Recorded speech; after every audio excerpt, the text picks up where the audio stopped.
If you've been enjoying the show, which I know you have, make sure you support the merch. We got long sleeve 38114 shirts. We got white. Come on, man. We got blue.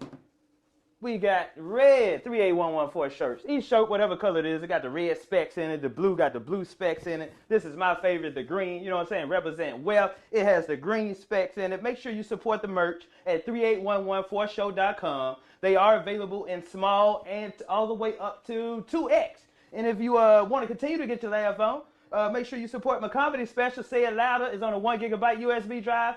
It's 35 minutes of stand-up on here and a 15-minute documentary. That's my son on the front. We're throwing up the fist. Name of the special is called Say It Louder. I'm black and I'm proud. Love you, boy. Make sure you get that. I will autograph it for you. And make sure you support the Seamoss and Bladderwack Immortal Herbs. It's a tincture. Boost your immune system. AIDS and weight loss. Boost your libido. Immortal Herbs, which also means Ambrose. Oh, man, that's clever right there, man. Seamoss contains 92 of 101 minerals that your body needs. Bladderwack contains the other 9.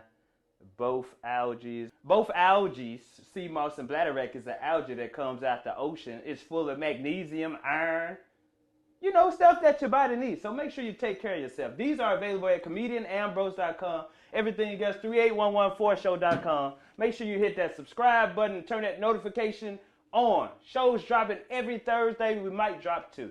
Thank you. Comedian Ambrose. I'm out, man. All right, ladies and gentlemen, we had another episode of the 38114 show. We got another special guest. I'm comedian Ambrose Jones, and we got a special guest in the building, Miss Poetic Flo. That's me. She's an author. She's an entrepreneur. She's a poet, promoter. She got so many titles. I think I first introduced you to when you Chuckles. You was a waitress at Chuckles. Yes. And you just went from there and you just started doing your own thing. Yes. Thank you for coming on the show. No, thank you for having me. So this is the 3811 Fuss show, and I try to get all the Memphis folks on here. But you know what I'm saying? Let everybody know, you know, before you get into all your different ventures, where it started at for you, where you from. I am originally from Clarksdale, Mississippi, born and raised. Did not know that. Yes, the home of the blues, even though Memphis thinks it is, but no. What? Clarksdale is? Yes, Clarksdale's the home of the blues. Muddy Waters.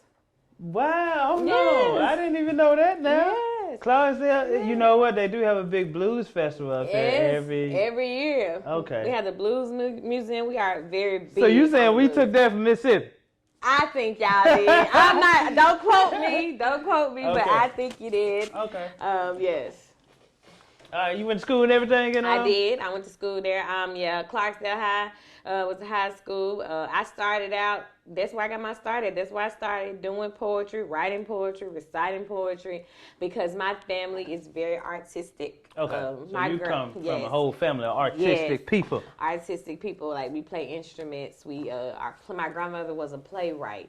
She always instilled in us the importance of the art and being creative. So, you know, that's how I started. Oh, of being black. Yes. Being black and Yes. great. And proud. We are creators Yes. and innovators. Yes. So you had siblings growing up? I do. I have 2 brothers. Yes. And yeah, one of them actually does play. He played the saxophone. And my other brother, he writes too, but he doesn't speak it. He just writes. Okay. Yes. You look like you know how to fight. Yeah. You grew up with 2 brothers. Yeah, I do. Yeah. I know you do. So how was it growing up in Clarksdale, Mississippi? Ooh. Was it rough back then the way it is now? I think it has always been edgy, if you will, but nowhere near as rough as it is now. Those young people went crazy for a whole minute. Yes, but but it's so small, and people compare Clarksdale, the crime in Clarksdale, to Memphis, and Clarksdale is way smaller. Wow. So that's to even make that comparison is crazy. Yeah. Yeah. You still got folks in Clarksdale? Actually, I think I have one aunt and one uncle that are still there. You still go there and visit them? No. No, I don't. I go to visit my mom's grave, and I go right back home. Right back to Memphis. Home. Yes. So that's cool. So you come from so what made you start writing? Just what age were you when you started writing then? I think I wrote like my first little short story when I was in first grade. It was an assignment that I always remember this is way back, but my teacher gave us an assignment to write a story, and it was a first, second, third place. I won first place, and I know I liked how I felt winning from writing, so I just kept on doing it. You remember what the story was about? Yeah, I think it was. I know it had something to do with an old man, somebody breaking into an old man's house. That come from a true story? No, I made it up. You just made it up? Yes, I did. At that age, like 6, 7 years old, I made up a story about somebody breaking into somebody. You had a wild imagination. I did. I grew up too fast. Dig that. So Clarksdale, Mississippi. What made you come to Memphis, Tennessee? Poetry. Really? Yes. That is the reason I came here. Because I was working, at the time I was working at Gold Strike, and my ex-boss at the time, because she don't work there no more either. Man, I probably didn't seen you. What year was this? 2014, 15-ish. Man, that was ours. Man, we stay run down to them casinos. Yeah. What position you worked at? I was I did like the amenities and stuff for the people, the high rollers that were coming in. Like I made sure they got their stuff delivered to their rooms. Okay, I was at the $5. I dealt with the people with the money, with all the money. There you go. There you go. Okay. And she told me I won. First of all, they had a talent show there. This is honestly at the casino. Yes, a talent show, and I won second place, $500 for poetry. What you do? Oh, poetry. I'm like, poetry won this over like all the singers, all the dancers. Poetry basically won second place. So I was like, okay, that's crazy. I really need to get back into doing this. So after I won, my boss was like, well, you know they have spoken word at Prohibition. When it was downtown. Yeah, when it was downtown. And she was like, you should go there. I went on the wrong night, but it was comedy night, actually. That's where I met Cam, Rob Love, all those people, all the comedians. Fat Mac was there. And he was like, this is actually not the night for poetry, but if you stay, you can come back and feature on my show next week. Mm-hmm. And I was not prepared for that because I thought, okay, we're just going to be reading poetry. It's going to be like kind of boring, everybody just reading and everybody just saying. Man, that's where I saw Hardface, Lenny Kane. Man, I was like, they doing it like this up here? Yeah. This is real entertainment, but with a message, and this is what I've been looking for my whole life. So I was like, yeah, I got to move here. Wow. I wonder how many people do that. Poetry brought you to Memphis from Clarksdale, Mississippi. Yes, it did. Wow. So did you come back and do that night with Fat Mac? I did come back and do it, but I kind of tanked. They wasn't feeling me that night. They wasn't feeling you. I mean, who could feel me after you seen a hard face at the time? Yeah. So I was like, no. And then when I saw him and I saw the reaction that he get and the energy that he put out, I was like, if I can't do poetry like that, I don't want to ever do it again. I want to do Hardface, know that. He does. Oh, he does? Yep. Man, I done had all of them on the show. Fat Mac, Hardface, Lenny Kane. Mm-hmm. Yeah. Y'all poets, y'all deep though. So what made you say, you know what, I'm finna pack up, I gotta come to Memphis now? Yeah, I started just coming to shows, and then I did a slam. I lost by 1 point the first time. I went back, I won again, and then after that, people just started calling me, asking me to feature and book me on stuff, and so I got tired of driving all the way down here. What's it, about an hour? Yeah, an hour, 15 minutes. So I just said, okay, well, I'm just gonna move here, and then the rest is history. Just came on by yourself. Yeah. That's when you started working at Chokers? Yeah. Oh, okay, I didn't know that. Mm-hmm. Dig that. You and your little girl. Yep. Just came on to Memphis like that. Bye, family, I'm gone. Yeah. There wasn't really any family to leave at the time. Okay. So all my family all my immediate family was in Atlanta, so, Okay. So that shows that you're really passionate about it. You moved to a city that. Yeah. Dig that. And it was the right move. Yeah. So you've been doing it ever since? Yes. What was your next spot after you did the poetry slam? Just featuring on the shows. Then I did Righteous Soul Poetry Slam, and I won that. I did comedy with them, and then I did like some of the theme shows that Cam was doing, like the Vagina Monologue, and I was kind of like the the star of that, and then he did me a one-woman show called What That Flo Do, and then that's where I just built up my following. I did like the y'all started doing the shows at Height Lounge. Yeah. You started putting your own shows. And then I started promoting my own shows. What made you start putting your own shows together? It wasn't enough other shows? They were asking me. They were asking for it. They were we want a one-woman Flo show. Yeah. We don't want to hear nobody else. Yeah. We want to hear Flo. Yeah, but then I didn't want to do it like that. I wanted to actually give other artists opportunity and pay them. That was a big thing. Poets were not getting paid as they should have or at all. Listen to this boss woman speak. So I said that, I knew that, if I did it, I would do it, where everybody would leave with something. I know how to put on events. So it's like, that's my background, honestly. I know how to, manage people. I'm a leader, a natural leader. Okay. So, yeah. Okay. Where your history come from in putting on events? I'm actually an event planner. Yeah. Okay. Mm-hmm.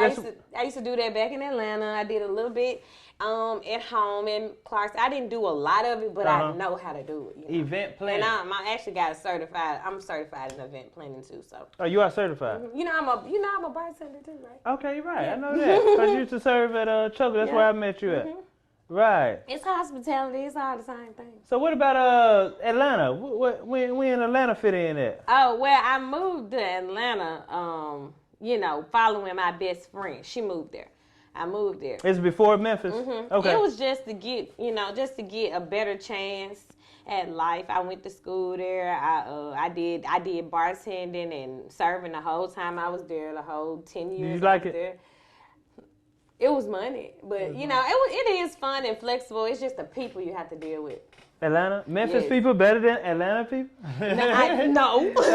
Okay. But, that's why I was serving at Chuckles, and I would never serve anywhere else because Chuckles gives us the freedom to be who we are, and we don't have to put up with that crap at Chuckles, Right. But no, I would never serve here, no. Right. No. So how was it serving in Atlanta? Good and bad. Good and bad. It's, I can't say this without seeming some kind of way, but it had its moments. It did? Yes. It is a certain group of people that I love with every fiber of my being, but I would never want to serve them. Too ghetto? It's not even the ghetto. It's the entitlements. That comes with serving. So you was serving in Buckhead then? Were you serving in Buckhead? I served all over, yeah. Sandy Springs, Alpharetta. Oh, okay. Yeah. Well, we already know what you're talking about then. I thought you were talking about us at first, but then you said the entitlement then. No, I was talking about us. Us too? We're entitled to when we get served. Oh, yeah, we walk around like we entitled to everything. Yeah, I think. Especially when we know we got a little money. You got a lot of black people that are affluent, doing very well in Atlanta. Right. So. Okay, I feel you. Yeah. I feel you. So what kind of events you put on in Atlanta? I did I did like a 30th birthday party one time. I helped with a wedding. I did I bartended this event for Lil Bow Wow's mom. Okay. Yeah, she needed a bartender, for her Christmas party. So it's nothing big. I did Akon's son's 10th birthday party. That's big. That's huge. It's nothing. That's big. They didn't even know I was in the room. But I'm talking about who Akon is now. Yeah. Before he talking about building his whole goddamn country in Senegal. Yeah, that's big. Yeah. Dig that. Okay. You ain't do no poetry in Atlanta? No, I didn't. Right before I came back to Mississippi, I went to like 2 open mics. And I did like a little something, but I didn't have a name. So you was in Atlanta for 10 years? Mm-hmm. Then came on back home to Mississippi? Yeah. And then came to Memphis? Yep. That's where you found poetry, fell in love. Mm-hmm. You was like, this is where I need to be? Yeah. And been here ever since? Yep. So you put on your very first show. What was your very first show you put on at Height Lounge? Oh, it was called He Say, She Say. Me and Cam collabed on it. Yep. And it was basically like the men against the women speaking, doing poetry. I had like 4 men, 4 women on it. It was a full house. It was amazing. It was a good show. Mm-hmm. Yeah. Who all you have on? I had Sir on there, the Right Kendall. Let me see. I know it was me. I think I want to say Cashmere was on. I can't remember. It was a lot of people on that show. Cashmere. I think Poetic Exposure. That was her name at the time. She was on there. Tamisha Moore, because I had her singing. I know Tamisha. Yeah, she was singing on there. So it's like a variety show, not just all poetry. It's not all poetry. We work with a lot of comedians and a lot of singers and sometimes rappers. Okay. Yeah. Okay. So what they do? They all come out before you and you come out last? On that show, yes, but not always. Okay. Some we have themed shows. Like we actually have shows that are geared towards healing and empowerment, but we don't call it that because we want to keep the entertainment factor. Like, I don't know if you heard of our show, Chic Monologue. I think I remember seeing the flyers. Yeah, Menace to Society. What is Chic Monologue? It was basically talking about the different characteristics in black women and how we are perceived, and there were different roles, and we were explaining why we are that way, as a whole. Wow, damn, I got a message to it. Yeah. Most of our shows do. Okay, that's good. Yeah. That's good. You the brain behind that? Me and Sir. You and Sir? Yeah. Sir. Mostly me. Poet. Poet guy, Sir. Yeah. My husband. Oh, okay. I call him Grant. Yeah, yeah. That's his poetry name. Yeah, is that where you met him at? Yeah, actually, yeah. You met him at Hike Lounge doing poetry? I did. Now she's married now. Yeah. She don't know nobody. She's married now. And I know everybody. No, she still know everybody. So that's cool. So you that's good. I met Sarah for the first time. Good guy. Good guy. Yeah. I had met him when I met him. Good guy. Yeah. Good girl. That make a wonderful couple. We tried. How you know that was the right one when you met Sir? I think it was when I heard him spit. I think it's because we were. I need to start doing poetry. That's how you. Goddamn, my comedy is not enough. If you smooth like that, I'm just saying. I need to start doing poetry. I do comedy. I can do poetry now. You know what I'm saying? No, comedy works too. Because if you can make a woman laugh, you got her. Right. So you heard him do poetry for the first time. You were just mesmerized. It was a connection. It's like me and him had gone through the same things, and we saw it the same way. We viewed it the same way, yeah. That's what turned you on about Sir? Yes. You seen him for the first time, you did that's it? Yep. Wow, it worked like that? I knew it was something about him. Yeah. So, okay, dig that. So y'all married now? Yes. Got kids? Yes. Got kids. How everything been going good? Mm-hmm. Good. Marriage is it is. Look, as my married part, it is what it is. Yeah, Look, it have it ups, it have it. But we in there for the long haul. Yeah. Dig that. So you put your own show together.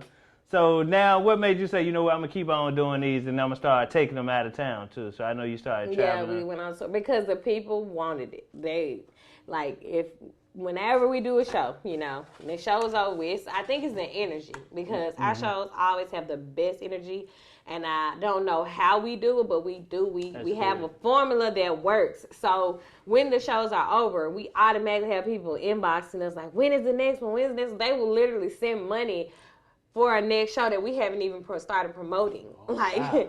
They really are hungry for it the way that we do it. So, and we just try to give people what they want. Wow, dig that. They paying for a show that ain't even been produced yet. They buy tickets for shows that there's no flyer for. We haven't even announced the ticket price. They would literally send money. That's a high demand. Yes. Wow, that's good. I didn't know that. So y'all started traveling. Yes. Putting the shows together out of town. Yes. Nashville, Atlanta, Chicago. That's my hometown. Y'all started going everywhere. Put on a tour. Mm-hmm. You and who? Me, Grant, and two other poets, Quiet Storm and Cashmere. That's the touring. Yes, that's my tour group. Yes. Dig that. First show y'all did out of town. Nashville. Yes. What's the name of the spot? Because I performed there a lot. I probably know it. Venue 109. Venue 109. Mm-hmm. We did a comedy show there before. Yeah. That's a nice spot too. It is nice, and they were really nice there too. Yeah. Mm-hmm. I forgot his name. Yeah. Grant did all the paperwork and stuff with him. I don't even think I met the dude. I met his staff. I don't even think I met him though. But yeah, he already wants us to come back. We actually sold out in a pandemic everywhere we've been. Oh, for real? So y'all still been touring during the pandemic? We started the tour during the pandemic. What the So your first show there, how you go about, okay, I want to go to Nashville, do a tour. How you go about finding the venue, I want to do it here. Okay. We had already been there before because we did Black Chic Monologue in Nashville. So we knew that it would be a good turnout because Nashville people are looking for something to do. Mm-hmm. So we knew that. And so we just, Grant is in charge of booking the venue. So he does all of that. He finds them. He talks to the people. He does the pricing, the deposits. Okay. So he takes care of that part. And that's a good partner to have. Yes, and I mostly just take care of the promo and the tour funds and stuff, and making sure the hotel, make sure we get. Well, actually, Grant does hotel and stuff too.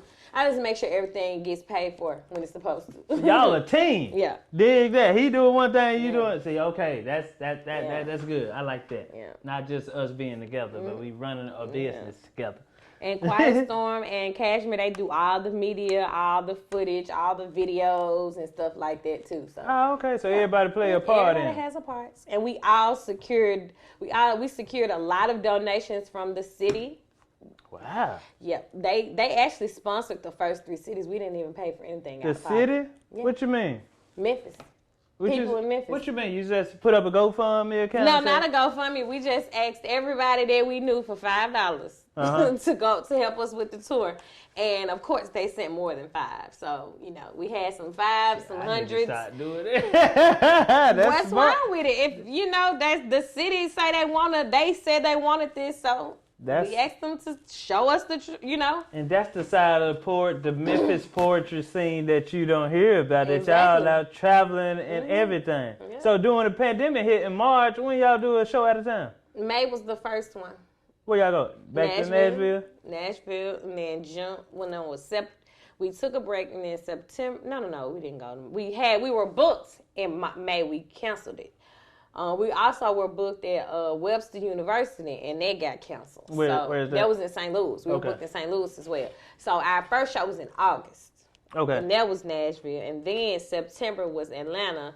And December, we just got back from Chicago. Okay. What place y'all do in Chicago? What was the name of the venue? It was A&J's Barbershop. Okay, sold out. Y'all sold out and everything? It was good? People came out with their mask on? Everybody had their mask on, all the COVID guidelines, all the social distancing. We did not sell more tickets than we were supposed to. And it's just y'all 4? Yep. No out-of-towners? Y'all don't put no out-of-towners on shows? We did let somebody open for us in Nashville. Yeah, one person. Okay, man, that's deep. I didn't know about poetry I was doing like that. A lot of people don't know. That's good. That's the whole purpose of the show, so people know. Yeah, y'all need to know. What's the name of y'all team? Rhyme and Reason. Rhyme and Reason. That's the name of the tour? That's the name of the tour. Rhyme and Reason. Yes. And the name of Sir and I is Serenity ENT. That's our, Okay, dig that. So y'all traveling during the pandemic. Yes. Chicago sold out too? Yes. Atlanta sold out? Atlanta sold up. So did Atlanta good? Good scene to be coming out seeing any kind of entertainment. So did y'all experience anything during the pandemic that shut y'all down, canceled a lot of shows? Yes, we did. We had to cancel St. Louis. We had to cancel we were supposed to go to Biloxi. We had to cancel that. Tickets already bought. Y'all had to give people their money back, or? I think we did have to refund some. No, we transferred it. We transferred the ones that bought tickets for the show in May. We just postponed it, so they just used and redeemed the same tickets. Yeah. So things opening back up. Y'all got something lined up, ready? Oh, yeah, we got a lot of stuff going on. So this year, y'all going to be doing a lot of rolling, depending on how this shit going to go? Right. We're planning New Orleans as our next stop. Hey, that's going to be big. Yes, hopefully. And then, we got some stuff going on here. Since we went on tour, we got bigger venues trying to book us here. So to do the poetry? Yes. Dig that. So you're a party promoter, planner. Yes. Poet. Yeah. Hustler. You also got your own drink line. I do. It's called Flo Cones. I've been seeing everybody on Facebook. I never had one. What does that consist of? I have different flavors. They're just drinks named after my poems. Wow. Yeah. That's innovative. See, Grandma told her to be creative. Yes, she did. And everything that I'm doing, my grandma did. So what's the name of some of your Flo Cones? First of all, what's in them? Okay, it's liquor. They're libations. It's liquor. What kind of liquor? Bumpy face? I only use premium liquor. Okay. Only premium. I'm not. Excuse me, no bumpy face. And they are very reasonably priced because I believe that people should be able to drink like they have money, even if they don't. So that is the way I do it. Okay. And I have found a way to do it where it is feasible for myself and the people that support. But they are good there. They have natural juice mixes in them. It would have been nice for you if she would have brought a couple on the show. It would have been. I was trying not to be late. And also they have all of them have come with the secret ingredient that I don't tell nobody. So, but that's what makes them like. Oh, for real? Yeah, when people be like, "Oh, I had a flow cone and I slept all night." That's why. I can probably pretty much guess what that is. A little THC in there. No, it's not.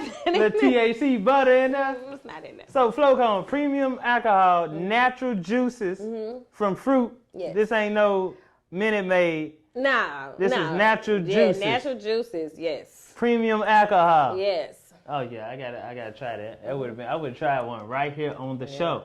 I'll bring you one next time I see you. So how are those? Can people order those online? No, they can order them on my Flo Cone page just by sending me a message. And you ship?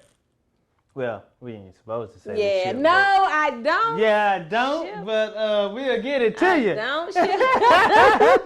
We do not ship, but however, I will meet you. Yeah, we'll find a way. I will meet you halfway. Yeah. So Flo Cones. What's the name of some of your Flo Cones? I can say it. Okay, I have one. The 38114 show. Yeah, I have one named Ho. That's my top seller. I have one named Side Chick. Hello. I have one named Hot Girl. I have one named What She Doesn't Know, which is named after my book. I heard that poem. Yeah. You did. Yeah. Let me see. I got one called What That Flo Do. Which one? Oh, Sleepover. Those sounds interesting. Yeah. So then, also an author also. But yes. It's the Memphis folks. Mississippi folks. Mid-South folks got so many hustles. We hustle. We sell pit bull puppies. That's Memphis. We do talent. We wash cars, tint windows. Yep. Author. So your first book, what made you start writing? I mean, you already do poetry, you write. What made you say I want to publish a book? Well, actually, it wasn't my idea. Gerald Brown, Life Lessons, Give It Up, my brother. Okay. I met him at the Slam that time where I lost by 1 point. Yeah. No, I met him before that, but yeah, he was there anyway. He said that he'd been waiting on somebody that he could write a book with. And he was like, once he saw me do poetry, he knew I was the perfect one. Wow. Yeah, and he had the concept. He did everything. All I did was send him my poems. And so, but, we sold the books. They did really good. Everybody liked it. And then the reason why I wanted to write my second book was because it was a personal journey for me. The book is called What She Doesn't Know, and it's actually about being a side chick. Mm-hmm. That sounds interesting. Yes, and I'm not proud of it, but I did go through a while where I was just on some side chick. You were a side chick? Yes, I was. You were a proud side chick. I was proud to be a side chick. That's all I was trying to do. Well, you're not the first one. Yeah. You just opened up about it. And I just wanted to touch base on it on a deeper scale because it's not always about, she just trying to mess up somebody at home or she just sleeping with somebody else's husband. It's way deeper than that. Okay, let us know because these folks out here, these side chicks out here messing up the game now. So let us know the deeper side of being a side chick. It could be a multitude of things. But I just know that it has to be something deeper when a married man is willing to lose the woman, the kids, the home, the life that he's built just to sleep with another woman. It's not just about sleeping with another woman. So you saying it's something going on over there in that household? Internally, externally, he can't blame, at the end of the day, you can't blame anyone for your actions, but I do feel like, we in that case, all three people have dropped the ball, not just the man. Not just the man, right? Don't be putting the blame on the man. Yes. You know what? My Muslim friend Shahrazad Ali, she bigs up the black man and she talk about that. I know I talk about black men leaving their homes, they leaving their family. But what is going on in the household? Yes. How come we don't never talk about that part where the black man has left? You know what I mean? Yes. So okay, dig. That's a side of we don't hear about from a side chick. Yeah. So you was a proud side chick. I was. Yes. Why were you so happy of being? You feel like you was confident in somebody that was running away from something? I did it for me, honestly. I did it because I wasn't ready to be in a relationship. It was less stressful. It was fun. Wow. It was powerful. It was powerful? How was it powerful? Because it's like you hold all the cards. Like, see what women. There you go. You out here teaching the future side chicks. Seriously, married women, they seem to think that, okay, my husband cheated on me. Where he must have treated the other lady like she was a nobody because I'm the one. Mm-hmm. But that's not the case. Yeah. Married men most of the time they treat their side chicks like she's the prize. Wow. That they're trying to win. So they're going to do whatever it takes. They're going to say whatever needs to be said to get her, even if it's lies. Uh-huh. But at the time, the side chick, she not thinking about that. She's thinking about they're both in the moment. So you have this man who's willing to buy you things, who's willing to wine and dine you, who tells you what you want to hear, who's spending time with you, and you ain't got to see the nigga every day. You ain't got to see him every day. You don't take on any of his burden or his stressors. That's your time. You're reaping all the good benefits. Yes. Honestly, you get him at his best, and honestly, they talk, and they open up to you probably in a way that they don't even open up to their wives, to be honest. And I just don't understand, and I hear married women say all the time, well, she wasn't getting this, how could you be so sure? Wow. What makes you think that? And I think if married women actually knew what the men do to get side chicks, they wouldn't take them back, honestly. Wow. So, Lord, this show gets good. It's the energy in this room right here, the things that goes out. Okay. So that's good. There's some good vital information that we needs to know. So that's good. That's like being a side dude. You ain't got to deal with the married woman every day. You just get to have fun with her. Send her back. That sound. I need to become a side dude. I'm sitting there telling I ain't no side dude. I'm the main one. No, I need to recalibrate. I make a fun side dude too. And it's also about, and the power comes in somebody spending time with you because they want to. In a marriage, sometimes you can feel obligated. Like, it's Valentine's Day. I'm obligated to take her out. It's something. I gotta do this for her. I gotta. But you choose to go and make time for this other woman. Person. So it's a false sense of power, because at the end of the day, most times a man gonna go back to his wife. Right. And the side chick gonna probably catch feelings and get hurt. Mm-hmm. But at the end of the day, I know a lot of, I'm speaking for me, but sometimes you think back on those and you think about the beginning and you think that it was a good feeling. You remember that it was good. You know? It wasn't like he came up to you and was like, bitch, I want to fuck.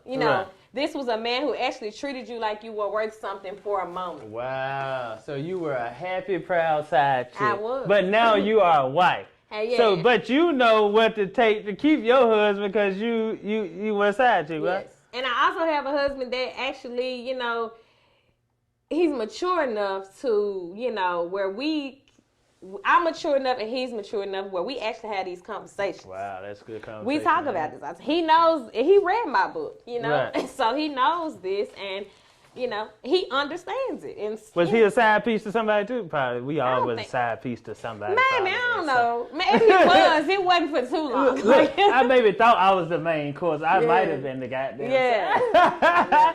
So you like the female Corey Holcomb then? I know you like Corey Holcomb. I quoted Corey Holcomb in my book. You did? I did. He was just here this weekend. Yeah, What you quote him? What did he say when he said, ain't nothing worse than a side chick cooking on Thanksgiving? Because you got to throw the turkey in the garbage. That nigga ain't showing up. Because they ain't coming. I quoted him in my book. So you accepted that you already know on the holidays the nigga ain't coming. I did, and didn't care. You didn't. But I still got my Merry Christmas call and text. I still got my gift. You still got your gifts. Yes. That's all that matters. Go and spend time with you. Yes. But you know what? That's something that goes on that needs to be talked about anyway. It does. If it wasn't so taboo, you could get past it. Because I even just made a post. I said, what if when a man cheats, what if you as the woman go actually reach out to the other woman and actually sit down and have a conversation with her? And not the conversation where you trying to belittle her, and not the conversation where you begging and pleading for her to leave your man alone, but to actually understand, how did this start? Where did this come from? How did you get in a situation like this? Find out where I came up short at. Or even because sometimes women, they seduce the man, Right. But your man had to be in a weak position to get seduced. Man, so I've been turning down all these married women. I'm not telling you to do it. I'm not proud. Flo is telling me, be a side dude. Everybody deserves to have their own you do. person. No, I'm just playing. But you got to go through it. Yeah. For me to be a better husband, maybe I need to be a side dude first to understand.